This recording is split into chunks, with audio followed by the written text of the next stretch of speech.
एक पंखे के ससुराल में दो बहू की सुहागरात। अंजू और मंजू दोनों बहनें थीं। दोनों की शादी एक ही घर के दो बेटे अजय और विजय से हुई थी। दोनों अपने गृह प्रवेश के बाद अपने ससुराल के अंदर आती हैं। संजय और विजय, अपनी अपनी पत्नियों को ले जाओ। मैंने वहाँ तुम लोगों के लिए बिस्तर लगा दिया है। तुम सब थक गए होगे ना, जाकर आराम कर लो।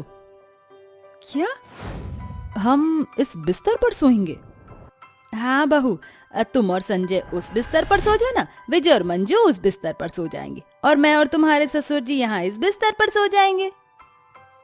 हम लोग ऐसे कैसे रहेंगे? मुझे तो ऐसे सबके साथ रहने में अभी से ही शर्म आ रही है। हाँ माँ जी, मंजू बिल्कुल सही कह रही है, हम ऐसे नहीं रह सकते हैं। हाँ लेकिन अब तुम दोनों को यहीं रहना होगा हमारे साथ, वो भी इस एक ही कमरे में। तुम लोग टेंशन मत लो, तुम्हारे ससुर जी तुम्हारे बिस्तरों के पास एक एक पर्दा लगा दिए हैं, अब तुम्हें कोई परेशानी नहीं होगी। दोनों बहनें अपने अपने पतियों के साथ अपने बिस्तर पर चली जाती हैं। कितनी ज्यादा गर्मी हो रही है, ऊपर से ये मच्छर। मैं क्या इतनी गर्मी में और इन मच्छरों के साथ अपनी सुहागरात बनाऊंगी? अंजू डार्लिंग, थोड़ा सा एडजस्ट कर लो। तुम तो जानती हो ना, हमारे पास इतने पैसे नहीं है कि हम दो और कमरे बनवा सके। लेकिन हमारी सुहागरात का क्या होगा? वो तो हम बनाएंगे। इतना कहकर संजय जैसे ही अंजू के करीब आता है, वैसे एक मच्छर संजय के गाल पर बैठ जाता है, जिसे देख अंजू मच्छर भगाने के चक्कर में अपने पति को ही थप्पड़ मार देती है। तुमने मुझे थप्पड़ क्यों मारा? भला अपनी सुहागरात में कोई अपने पति को थप्पड़ मारता है क्या? मुझे माफ कर दो, मैं तुम्हें नहीं बल्कि मच्छर को मार रही थी।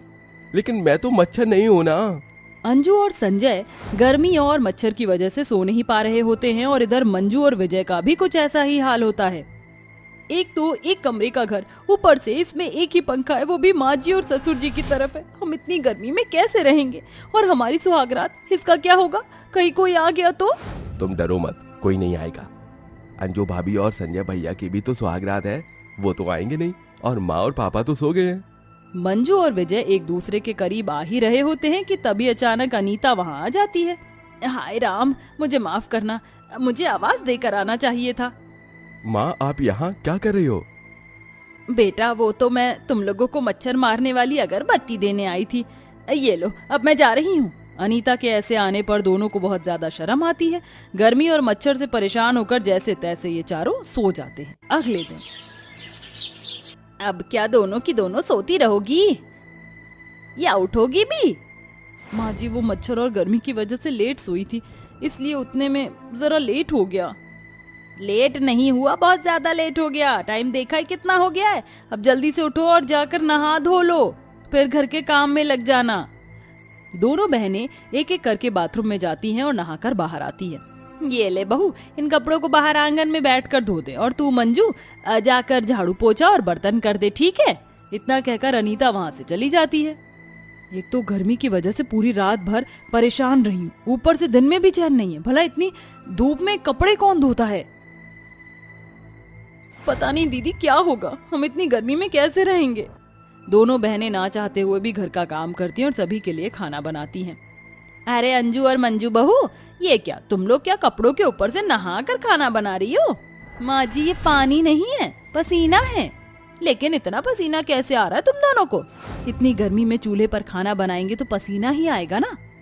अच्छा कोई बात नहीं, खाना बनाने के बाद तुम दोनों जाकर नहा लेना, इससे तुम दोनों को शांति मिलेगी गर्मी से।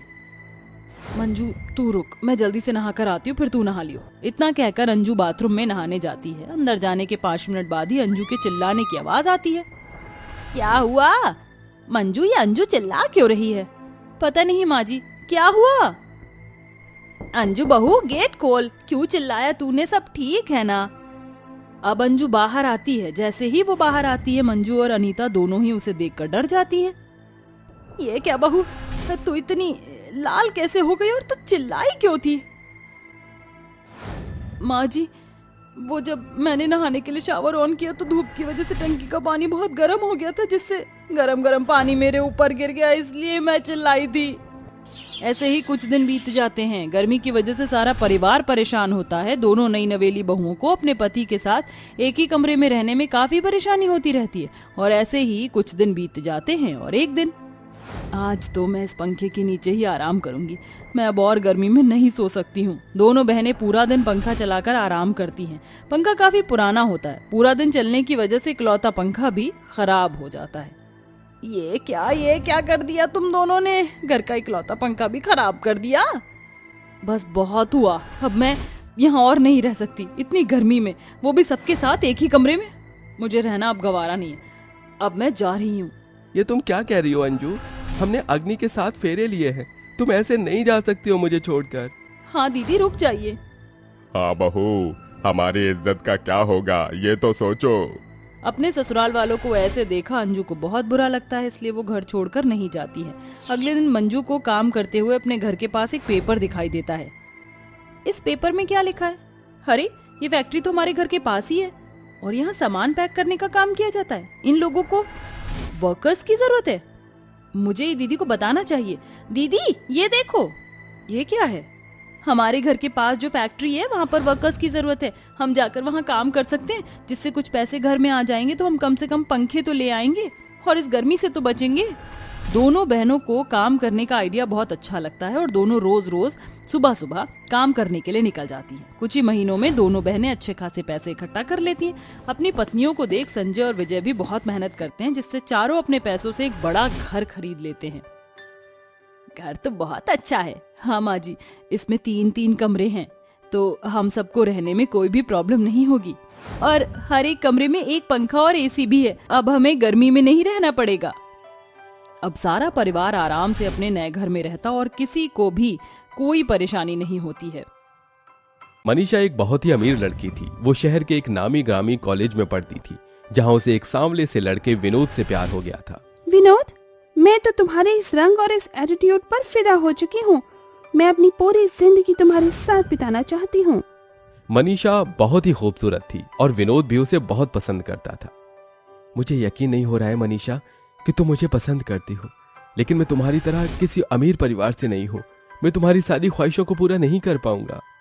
मुझे सिर्फ तुम्हारा साथ चाहिए। अगर मुझे तुम नहीं मिले विनोद, तो मेरी सबसे बड़ी ख्वाहिश अधूरी रह जाएगी। मैं सिर्फ तुम्हारे साथ रहना चाहती हूँ और मुझे कुछ भी नहीं चाहिए। मनीषा ने विनोद से अपने प्यार का इजहार कर दिया और फिर उन दोनों ने अपने परिवार की मंजूरी के बिना ही शादी कर ली। मनीषा और विनोद शादी करके अपने घर आए। मैं तो अपने ससुराल को देखने के लिए बेताब हो रही हूँ। अब ज्यादा बेताब मत हो और जल्दी से अंदर चलो। तुम्हारे माँ बाप मुझे अपना तो लेंगे ना? मैं अपनी माँ और बाबा को बहुत अच्छे से जानता हूँ, वो तुम्हें जरूर अपना लेंगे। विनोद मनीषा को अपने घर ले गया। सभी मनीषा से मिलकर काफी खुश हुए, लेकिन मनीषा अपने ससुराल वालों से मिलकर जरा भी खुश नहीं थी। विनोद, मुझे मेरा कमरा भी दिखा दो। अरे हाँ, बातों बातों में मैं तो भूल ही गई। जानिता, अपनी भाभी जी को इसका कमरा दिखा दे। जी। तभी मनीषा बोल पड़ी, नहीं, मैं विनोद जी के साथ ही चली जाऊंगी। मनीषा का ये बर्ताव घर वालों को थोड़ा सा अजीब सा लगा, लेकिन सभी ने उसे नजरअंदाज कर दिया। चलो मनीषा, मैं तुम्हें हमारे कमरे तक ले चलता हूँ। मनीषा को कमरे में छोड़कर विनोद बाहर चला गया। ओहो, ये कैसे ससुराल वाले मेरे पल्ले पड़ गए हैं। ये तो सारे के सारे बिल्कुल कोयले की तरह काले हैं। ओह गॉड, अगर मुझे ऐसा पता होता कि इस हीरे की शादी कोयले की खान से होने वाली है तो मैं कभी भी यहाँ नहीं आती। विनोद के साथ कहीं बाहर ही सेटल हो जाती। यहाँ पर तो बहुत ज्यादा गर्मी भी है। मुझे कुछ करना होगा। मनीषा ने फोन मिलाया और एक एसी लगाने वाले को बुला लिया। मैडम, आपके घर में एसी लगाना है ना? नहीं, आपको? कोयल की बात भी पूरी नहीं हुई थी कि तभी वहाँ मनीषा आ गई। जी हाँ, मैंने ही बुलाया है। आइए, यहाँ आइए। पर बहू, एसी? मम्मी जी, इस घर में जितनी गर्मी है ना, ऐसी गर्मी में तो मेरा रंग भी आपकी ही तरह काला कलूटा हो जाएगा। लेकिन मैं ऐसा नहीं होने दूंगी, इसीलिए बस अपने कमरे में एसी लगवा रही हूँ। और हाँ, पैसे भी मैं अपनी ही जेब से देने वाली हूँ, तो आप चिंता मत करना। मनीषा इसी तरह से अपने पैसे का घमंड दिखाती हुई चली गई और अपने कमरे में एसी लगवा लिया। कुछ देर बाद जब कोयल उसके कमरे में आई, बहू, तेरा कमरा तो एकदम बर्फ की तरह ठंडा हो रहा है। मजा आ गया। कोयल को वहाँ इतना अच्छा लगा कि वो वहीं बेड पर ही बैठ गई। आपकी हिम्मत कैसे हुई मेरे बिस्तर को गंदा करने की? अरे पर कुछ नहीं, निकल जाइए मेरे कमरे से। ये एसी मैंने आपके जैसे काले कलूटों के लिए नहीं लगवाया है, समझिए आप। कोयल पहले ही दिन अपनी बहू के ऐसे तेवर देखकर दुखी हो गई और वो बिना कुछ बोले ही उसके कमरे से निकल आई। इसी तरह से दिन बीतते जा रहे थे और देखते ही देखते मनीषा भी गर्भवती हो गई। जैसे ये खबर उसके ससुराल वालों को लगी तो वो बहुत खुश हुए। बहू, अब तू बस आराम ही करना, घर के सारे काम तू हम पर छोड़ दे। जी भाभी, आप अपना और अपनी बेबी का ध्यान रखिए, बाकी हम सब संभाल लेंगे। सभी बहुत ज्यादा खुश थे और मनीषा सभी से बहुत ज्यादा काम भी करवा रही थी, लेकिन तब भी मनीषा के मन का भेदभाव कम नहीं हुआ था। ले बहू, तू खाना खा ले। यही रख दीजिए। कोयल खाना रखकर वहीं खड़ी हो गई। अब आप यहाँ से जाइए, क्यों खड़ी हुई हैं? वैसे भी मेरी माँ कहती है कि प्रेगनेंसी के समय औरत को सुंदर और गोरे लोग ही देखने चाहिए। ऐसा करने से बच्चा भी सुंदर और गोरा ही पैदा होता है। तो बेहतर होगा कि आप मुझे अपनी बदसूरत शक्ल ना दिखाएं। मनीषा हर रोज ऐसा ही करती थी। वो अपने परिवार को हमेशा ही नीचा दिखाती थी। इसी तरह से दिन बीत रहे थे और आखिरकार देखते ही देखते वो दिन भी आ गया जब मनीषा ने एक बहुत ही सुंदर और गोरी चिट्टी लड़की को जन्म दिया। सभी बहुत ज्यादा खुश थे। ला बहू, मेरी पोती को एक बार मुझे भी सीने से लगाने दे। बिल्कुल नहीं, मैं अपनी फूल सी बच्ची को आप जैसे काले कलूटों के हाथों में नहीं दूंगी। ऐसा मत बोल बहू, अपनी पोती को गोद में लेने के लिए इस माँ का कलेजा भी तरस रहा है। तो तरसते रहने दीजिए, बस आप इससे दूर से निहार सकते हो। मैं आपको इसके करीब कभी भी नहीं आने दूंगी। मनीषा ने अपनी बच्ची को किसी के भी हाथों में नहीं दिया। इसी तरह से दिन बीत गए और मनीषा अपनी डिलीवरी के बाद घर आ गई। घर आने के बाद कोयल ने मनीषा को फोन पर बात करते हुए सुना। हाँ माँ, मैं चाहती हूँ कि आप मेरी बच्ची को संभालने के लिए एक सुंदर सी मेड का इंतजाम कर दो। मनीषा की बात सुनकर कोयल के दिल को चोट पहुंची, लेकिन वो कर भी क्या सकती थी।